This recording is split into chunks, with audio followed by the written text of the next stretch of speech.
Good morning. आज हम करते हैं 10वीं क्लास का एक नया बिंदु 1857 की क्रांति। देखिए 1857 की क्रांति है वो अपन इसके पहले के 100 वर्षों को देखें तो इसमें बहुत कुछ हुआ है।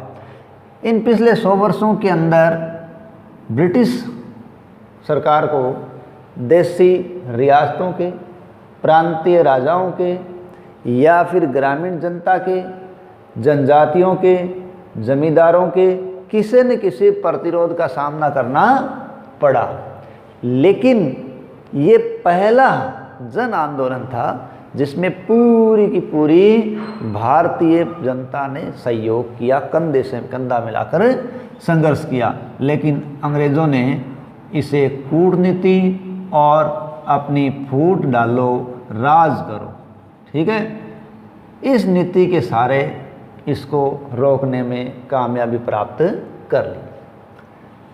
अगर हम इसके स्वरूप की बात करें, ठीक है, देखो इसके स्वरूप के बारे में अलग अलग विद्वानों का अलग अलग कहना है, ठीक है, क्योंकि हमें 1857 की क्रांति के बारे में जो भी हमारे पास जानकारी है उसके ज़्यादातर जो स्रोत हैं वो यूरोपीय इतिहासकार हैं, वहाँ के विद्वान हैं। तो यूरोपीय इतिहासकारों ने, यूरोपीय विद्वानों ने इसे एक सैनिक असंतोष क्या कहा है कि ये कोई क्रांति नहीं तो एक सैनिक असंतोष था। कुछ विद्वानों का कहना है ये तो जमींदारों का विद्रोह था, ठीक है, जमींदारों का विद्रोह। तो वहीं कुछ विद्वानों का कहना है ये मुस्लिम लोगों का एक षड्यंत्र था, ठीक है। इस प्रकार अलग अलग लोगों ने इसके बारे में अपने अलग अलग वक्तव्य दिए हैं जो कि यूरोपीय इतिहासकारों के अनुसार है।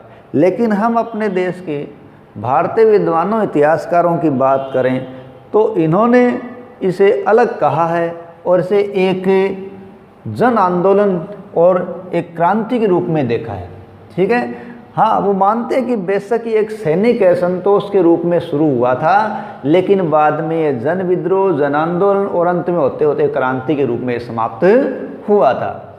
अगर हम सुरेंद्र नाथ सेन की बात करें, ठीक है, सुरेंद्र नाथ सेन इस क्रांति के बारे में लिखते हैं कि ये विद्रोह एक धर्म के नाम से शुरू हुआ था बेशक, लेकिन अंत में ये एक क्रांति के रूप में समाप्त हुआ। वही हम वीडी सावरकर की बात करें, वो अपनी पुस्तक वार ऑफ इंडियन इंडिपेंडेंस, कौन सी रचना है, the war of Indian independence, यानी भारत का स्वतंत्रता संग्राम। इस पुस्तक में वो लिखते हैं कि 1857 की क्रांति भारत का पहला स्वतंत्रता संग्राम था। इस प्रकार इसके बारे में यूरोपीय विद्वानों के और भारतीय विद्वानों के अलग अलग दृष्टिकोण हैं, नज़रिए हैं, ठीक है। तो इसका स्वरूप, अब हम इसके कारण की बात करते हैं, ठीक है। देखिए 1857 की क्रांति के कारण में कोई एक कारण जिम्मेदार नहीं था, ठीक है, इसमें बहुत से कारण थे। जैसे सबसे पहला कारण लें जो प्रत्येक किसी न किसी संघर्ष में कारण बनता ही है, आर्थिक कारण, या यूँ कहें अंग्रेज़ों की आर्थिक नीतियाँ इसका मुख्य कारण थी। इसके अलावा लॉर्ड डलहौजी, कौन है, लॉर्ड डलहौजी की राज्य हड़प नीति, ये भी इसका एक मुख्य कारण बनी। अंग्रेज़ों की साम्राज्य विस्तार की नीति, ये भी इसका मुख्य कारण था। इसके अलावा अन्य कारणों में अपन देखें तो इसकी पृष्ठभूमि में धार्मिक, सामाजिक, राजनीतिक कारण भी विद्यमान थे। लेकिन सबसे मुख्य तात्कालिक कारण की बात करें तो वो कारण था चर्बी युक्त कारतूस, ठीक है, चर्बी युक्त कारतूस, ये कुछ इसके कारण रहे हैं। अब हम बात करते हैं क्रांति के प्रारंभ की कि वो किस प्रकार प्रारंभ हो गई, ठीक है। देखिए 1857 की क्रांति है, उसकी चिंगारी बैरकपुर छावनी के अंदर, कहाँ, बैरकपुर की छावनी के अंदर मंगल पांडे नाम के एक सैनिक ने, क्या नाम था? मंगल पांडे। मंगल पांडे नामक एक सैनिक ने चर्बी लगे कारतूसों का इस्तेमाल करने से मना कर दिया और विवाद होने पर अपने अधिकारियों को गोली मार दी। ये घटना है 29 मार्च 1857 की। बाद में मंगल पांडे को फांसी दे दी गई थी। ठीक है, तो ये घटना क्रांति को एक चिंगारी मानी जाती है। उसके बाद हम मेरठ की बात करें तो मेरठ के भी सैनिकों ने क्या किया? चर्बी लगे कारतूसों का प्रयोग करने से मना कर दिया। जब उन पर सैनिक न्यायालय में मुकदमा चला तो ये बात है 9 मई 1857 की। इस 9 मई 1857 के अंदर क्या हुआ कि सैनिक न्यायालय के अंदर 85 सैनिकों को कठोर कारावास दिया गया। उनको जंजीरों में जकड़कर 10-10 साल कैद रखने की सज़ा दी गई। ये घटना है 9 मई 1857 की, मेरठ की छावनी की। इससे उनके साथी नाराज हो गए और उन्होंने क्या किया? 10 मई 1857 को विद्रोह खड़ा कर दिया। इस प्रकार विद्रोह मेरठ की छावनी से शुरू हुआ 10 मई 1857 को। और उन सैनिकों ने क्या किया? अपने अधिकारियों को गोली मार दी और अपने साथियों को कैद किया गया था उनको छुड़ा लिया, अन्य सैनिकों को उन्होंने छुड़ा लिया। और इस छुड़ाने के बाद वो उपद्रव करते हुए अपने सैनिकों को साथ लेते हुए कहाँ पहुँचे? अगले दिन वो 11 मई 1857 को दिल्ली पहुँचे और उन्होंने दिल्ली जाकर बहादुर शाह, मुग़ल शासक थे, मुग़ल शासक बहादुर शाह जफ़र को दिल्ली का या भारत का बादशाह घोषित कर दिया और क्रांति का नेतृत्व किसको सौंप दिया? बहादुर शाह जफ़र। इस प्रकार दिल्ली विद्रोहियों के हाथ में आ गई, या यूँ कहे अपने भारत के क्रांतिकारियों, आंदोलनकारियों के हाथ में आ गई। और दिल्ली का इस प्रकार अंग्रेज़ों के हाथ से निकल जाना अंग्रेज़ों के बहुत ही बड़ी क्षति थी। अब दिल्ली को प्राप्त करने के लिए उन्होंने भरसक प्रयास किए, लेकिन क्रांति दिल्ली की सीमाओं से पार करके लखनऊ, इलाहाबाद, बिहार, दक्षिण भारतीय कुछ क्षेत्रों के अंदर, झांसी, बहुत से क्षेत्रों के अंदर फैलती ही चली गई और हर कदम पर अंग्रेज से दबाने का प्रयास कर रहे थे। यहाँ मैं थोड़ी सी बात ये बताना चाहूँगा कि क्रांति की निश्चित तारीख थी 31 मई 1857 और इसके लिए चपाती और कमल का फूल चपाती और कमल का फूल देकर लोगों को इसमें शामिल होने के लिए संदेश दिया जा रहा था। लेकिन ये क्रांति है वो 10 मई को शुरू हो गई, वो भी एक असफलता का कारण बना था। तो अब हम बात करें दिल्ली की। देखिए दिल्ली है, उस पर जब विद्रोहियों का कब्जा हो गया तो अंग्रेज सत्ता ने पूरी जोर शोर से इसको वापस प्राप्त करने का प्रयास किया और यहाँ से पंजाब से सेना लाई गई। दिल्ली को मुक्त कराने के लिए कहाँ से सेना लाई गई? पंजाब से। और दिल्ली में भारतीय सैनिक और पंजाब की सैनिकों के बीच यहाँ काफ़ी संघर्ष हुआ था और इस संघर्ष के अंदर जॉन निकलसन जो अंग्रेज अधिकारी था वो यहाँ मारा गया। कौन मारा गया? John Nicholson. लेकिन लेफ्टिनेंट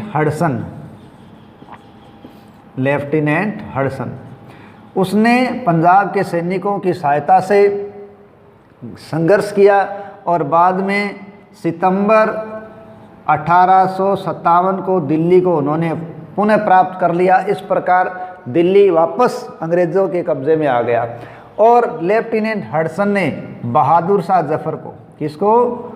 बहादुर शाह जफ़र को हुमायूं के मकबरे से पकड़ लिया और उनके सामने उनके 2 पुत्रों को और एक पोते को गोली से उड़ा दिया और बहादुर शाह को कैद करके रंगून भेज दिया गया।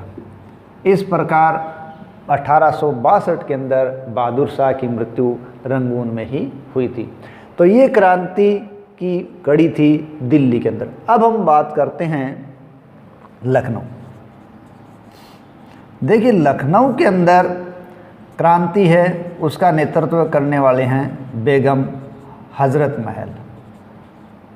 ठीक है, और उन्होंने नवाब बनाया अपने पुत्र बिरजिस कादिर को, जो कि अल पायु के, इसलिए नेतृत्व किया बेगम हजरत महल ने। इन्होंने क्या किया, 4 जून 1857 को क्रांति प्रारंभ की। कब की है? 4 जून 1857 को लखनऊ के इस सैनिकों ने बेगम हजरत महल के नेतृत्व में लखनऊ की ब्रिटिश रेजिडेंसी को घेर लिया, और ब्रिटिश रेजिडेंसी को घेर कर वहाँ हमला किया तो हेनरी लॉरेंस इस समय वहाँ रेजिडेंसी का मुखिया था, वो इनके साथ संघर्ष में मारा गया। ठीक है, British resident Henry Lawrence Lucknow की जनता, लखनऊ की सेना के साथ संघर्ष में मारा गया। यहाँ बाद में हेवलॉक और अंग्रेज आउट्राम ये पहुँचे और इन्होंने लखनऊ रेजिडेंसी को पुनः प्राप्त करने का प्रयास किया, लेकिन ये भी अपने इस काम के अंदर असफल रहे। अंत में यहाँ किसको आना पड़ा? यहाँ पहुँचा कॉलिन कैंपबेल, जो कि मुख्य सेनापति था। कॉलिन कैंपबेल पहुँचे, मुख्य सेनापति थे, और उनके साथ कौन था? गोरखा सेना थी। इस प्रकार कॉलिन कैंपबेल गोरखा सेना का सहयोग लेकर, साथ लेकर लखनऊ पर आए, और वहाँ ज़बरदस्त संघर्ष हुआ दोनों के बीच, लेकिन इसके अंदर भारतीय सेना की हार हो गई। और मार्च 1858, कब? मार्च 1858 पर पुनः लखनऊ पर अंग्रेज़ों का कब्जा हो गया। इस प्रकार ये क्रांति दिल्ली और उसके बाद लखनऊ में किसके कब्जे में आ गई? अंग्रेज़ों के कब्जे में आ गई। ठीक है, अब हम बात करते हैं दिल्ली और लखनऊ के बाद कानपुर। ठीक है, तो 4 जून को जब लखनऊ में क्रांति हुई, अब है कानपुर। देखिए 5 जून 1857 को कानपुर के अंदर क्रांति हो गई। यहाँ भी भारतीय सैनिकों ने विद्रोह कर दिया और यहाँ नाना साहब को पेशवा घोषित कर दिया। किसको पेशवा बना दिया? नाना साहब को। यहाँ नाना साहब के सहयोगी रहे तात्या टोपे, ये इनके मुख्य सहयोगी रहे। तात्या टोपे का नाम था, मूल नाम था घोंघू पंत। ठीक है, अब जब यहाँ इन पर कब्जा किया गया तो जनरल हू व्हीलर ये यहाँ नियुक्त थे और विद्रोह के सामने उन्होंने आत्मसमर्पण कर दिया। इस प्रकार कानपुर पूरी तरीके से विद्रोहियों के या यूँ कहीं नाना साहब के कब्जे में आ गया। लेकिन बाद में यहाँ भी सेनापति कर्नल कैंपबेल आए। कौन आए? सेनापति कर्नल कैंपबेल। देखिए हमने पहले भी बात की थी कि लखनऊ के अंदर कर्नल कैंपबेल आए और उन्होंने लखनऊ को मुक्त कराया विद्रोहियों से या कब्जे में कर लिया। लेकिन वो घटना मार्च 58 के अंदर होती है और ये 1857 में ही हो जाती है। ठीक है, इस प्रकार कर्नल कैंपबेल है वो 6 दिसंबर को और 1857 6 दिसंबर 1857 को कानपुर पर अधिकार करने में कर्नल कैंपबेल कामयाब हो जाते हैं और यहाँ से तात्या टोपे है वो भाग कर कहाँ चले जाते हैं? झांसी, यानी वो बचने में कामयाब हो जाते हैं। तो इस प्रकार चलो हम भी चलते हैं झांसी। देखिए झांसी के अंदर भी 4 जून 1857 को विद्रोह हो चुका था और विद्रोह करके सैनिकों ने रानी लक्ष्मीबाई को शासिका घोषित कर दिया। रानी लक्ष्मीबाई को शासिका घोषित कर दिया और वहाँ ज़बरदस्त संघर्ष हुआ और यहाँ कौन पहुँच गए? तात्या टोपे। बाद में भी यहाँ पहुँच गए थे। जनरल सर हुरोज, इनके साथ रानी का ज़बरदस्त संघर्ष हुआ, लेकिन रानी झांसी को नहीं बचा पाई और उन्हें यहाँ से भागना पड़ा। और वो कहाँ चले गए? रानी चली गई ग्वालियर। और इस समय ग्वालियर है, उस पर कौन सी रियासत या कौन थे? सिंधिया राजघराने का कब्जा था। सिंधिया है, उन्होंने रानी का साथ नहीं दिया और वो अंग्रेज़ों के ही राजभक्त बने रहे। बाद में अंग्रेज़ों ने जब ग्वालियर पर आक्रमण कर दिया तो 17 जून 1857 को रानी है वो लड़ती हुई वीरगति को प्राप्त हो गई। इस प्रकार एक महान रानी है, उसने अपनी रियासत के लिए संघर्ष किया। त्यांता टोपे यहाँ से भी भागने के अंदर कामयाब हो गए, लेकिन वो बाद में पकड़े गए और अप्रैल 1858 को उन्हें फांसी दे दी गई। इस प्रकार झांसी का भी पतन हो गया। अब हम बात करते हैं बिहार। देखो, जगदीशपुर आरा बिहार, ठीक है।